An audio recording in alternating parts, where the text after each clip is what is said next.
first session as House Republican leader. And as you can imagine, our approach to session has some overlap and some opportunities for collaboration and shared vision, and some different approaches as it relates to issues that are critical to the future of our state. I would like to just start by saying, as far as broad approach on this session for Republicans in general, is that there really are a lot of opportunities, and I do think homelessness is one of them, for our two parties to really work collaboratively together. And I look forward to finding ways to do that. I think it's absolutely possible. And I think in particular that issue is critical across the state. I've talked about this issue in lots of different settings. Homelessness is not a Portland issue. Homelessness is a statewide issue.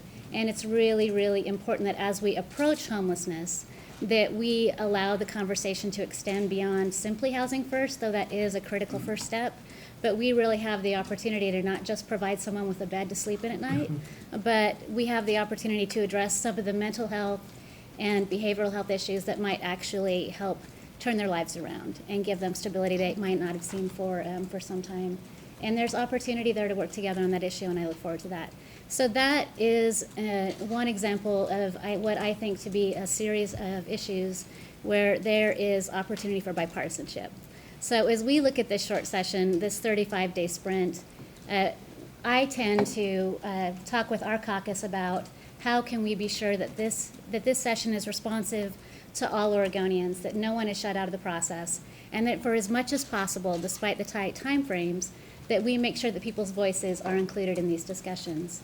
I think that's the danger of a short session, that there can be a sense of expectation that can be confused a little bit with entitlement, that we need to still be responsive to Oregonians as we move forward.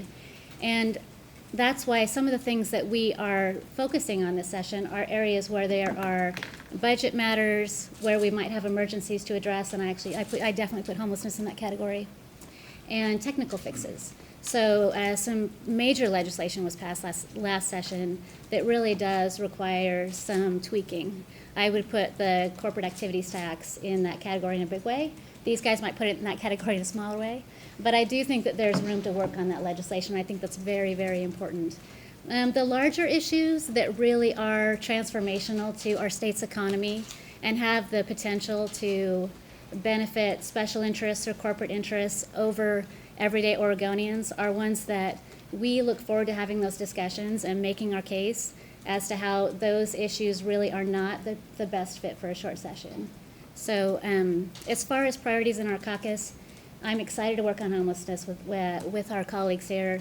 We absolutely believe that we have to stand up for community corrections. They provide statewide benefit, and we need to fulfill our promise to that program and fully fund them. So there really are a lot of budget-related issues that I think we have the capacity to work on this session, in addition to some of the budget matters that are just required of us to address caseload and those sorts of things. So I also look forward to taking your questions. Thanks for having me today.